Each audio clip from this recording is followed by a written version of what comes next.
GM und herzlich willkommen zu Episode 14 von Cryptoticker, der Podcast.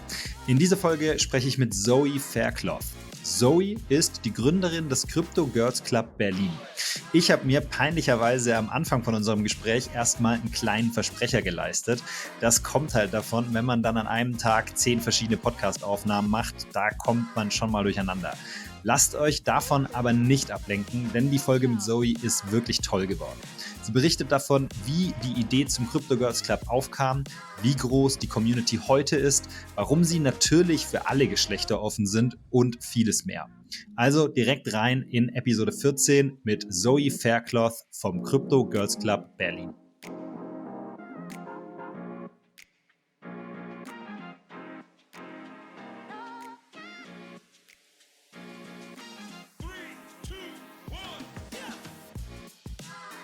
Zoe, thank you for being here.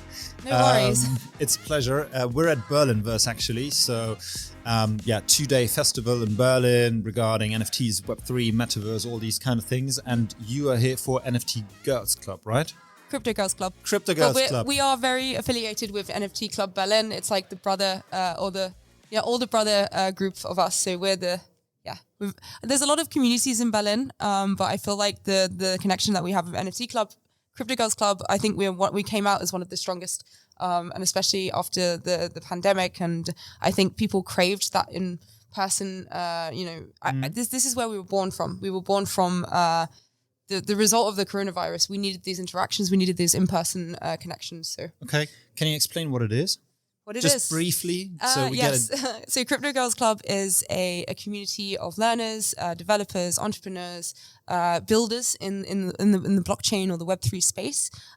We as a community, we empower women to make their own decisions in cryptocurrency. We host free events, webinars, educational sessions, and basically we're just a friend. At the end of the day, a friend for those who want to dive into the Web3 space, and they're not exactly sure how. Then we cater for all learning levels as well, from like absolute beginner to I don't know what a Bitcoin is, to those who have been working in the space for several years. So.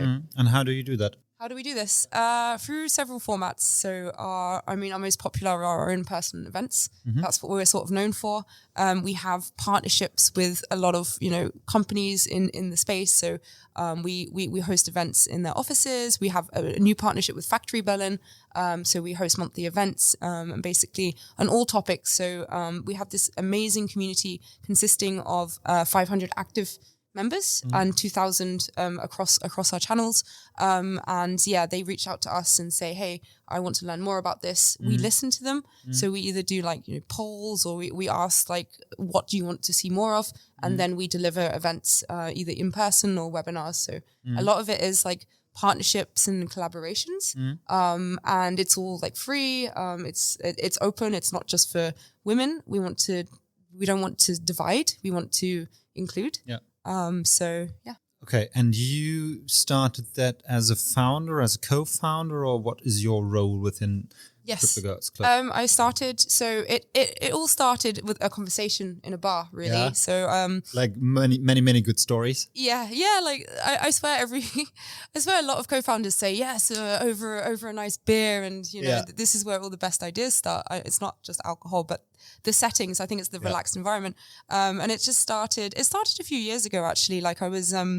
I was attending Bitcoin Stammtisch. Bitcoin Stammtisch is basically the oldest Berlin Bitcoin meetup in Berlin. Yeah. It started at Is it in that one famous bar where you actually can pay with a Bitcoin? It's closed down now, unfortunately. Yes, room 77. Yeah, exactly that one. They didn't accept anything but Bitcoin. Exactly. So, sometimes I was a bit thirsty because I didn't know. That was before I knew how to work out a wallet. But it started off there, and I said, where are all the women? This is really uncomfortable. Yeah. And then from there, I met, through the space, a couple of women that also agreed with me. Yeah. We decided to set up Crypto Girls Club, and from there it's evolved. And now when was that? This was 2020. Okay. So before during the pandemic. Pandemic kind of put a halt on things. And then we really, really kicked off things about a year ago. So this is where Crypto Girls Club became the brand that you see today. So. Okay. And this is your job, or is that something you do on the sidelines, or? I kind of wish it was my job. Yeah. So at the moment it's completely free. I work for a digital asset exchange based in Switzerland. Yeah. So I've been working in crypto for around almost 5 years now. Okay. So I'm pretty in the space. My objective is to make crypto accessible. The buying or selling of cryptocurrency should be easy, and that's what I do in my main job. I'm a marketing manager, a brand manager. I make the user experience for crypto products simple and safe. But yeah, one day I think in the near future, Crypto Girls Club will be the full-time job. We're looking for sponsors. So yeah, okay. So if anybody hears anything about sponsors, feel free, right? or you're a sponsor. Yeah. So I imagine it being like a big friendly community where basically anybody can join, right? I mean, yes, it's focused on also the name states that on women in blockchain and crypto, right? But that's not to be exclusive. But I imagine it to be a big community, and you basically can come in at any sort of point via the different channels. Maybe that's something that you could explain, which channels actually exist. And then you go in there, and depending on the level of knowledge, you either provide support, help, you just find connections, or you receive help, right? So a big part of that is community driven, if I understand it correctly. How did you envision that sort of community as something that you wanted to build, or is that something that just came up naturally where, I don't know, it sort of happened and now you're there? A little bit of both. Like I've always thought that I'm an expat in Berlin. Okay. My German skills are not that great. You don't need those in Berlin, but yeah. That's another story. But when I came here, I only knew one person. And I relied off a Facebook group called International Ladies Berlin to find my best friends, one of whom I was bridesmaid at her wedding this summer. And I feel like the power of this expat community just made me realize that like I need these communities to thrive. Yeah. And I think everyone does, like, even if it's you attend one event and you there's so much value that you come back and I don't know, it really, that first touch point with the community changed my life. Yeah. And when I saw the opportunity to have something for women in crypto, I didn't say, oh, this is going to be huge. This is going to be massive. I want to, like, I'm not making money out of it, but yeah. But I saw the positive experiences. I saw the feedback that we were getting, and it was just impossible not to continue because it was just it's so energetic when you're in a room with all these crypto girls and they find I've had a recent experience where we formed hackathon groups from people that have just recently got into the space. They met at a Crypto Girls Club event. They formed their hackathon group. They're doing hackathons together. Like, this is just really inspiring and makes me just want to build. So what we're doing is right, I would say. So yeah. Yeah, I can imagine that. I mean, eventually the community takes over a little bit and they drive the project themselves just a bit further. That's at least how I imagine I mean, obviously there needs to be a bit of guidance. I think, like, the perfect community needs to have some sort of structure and needs a little bit of organization because it's not like, you know, when you're best friends, you just ring them on a weekend and say, what are you doing? It's more like you need a bit more of a structured approach. But the majority of when the magic happens is organically made between the connections of the members. So yeah, sure. And then you can probably provide some nudges, just some insight, some stuff to give the right direction, or to maybe provide some new inputs so that people can exchange again on a new topic or something. We provide the platform for the initiatives. So for example, like even today, like we can reach out to Berlinverse and say, hey, we're this community, and they say, put on a panel. I'm not doing it for myself. I give the space to the community.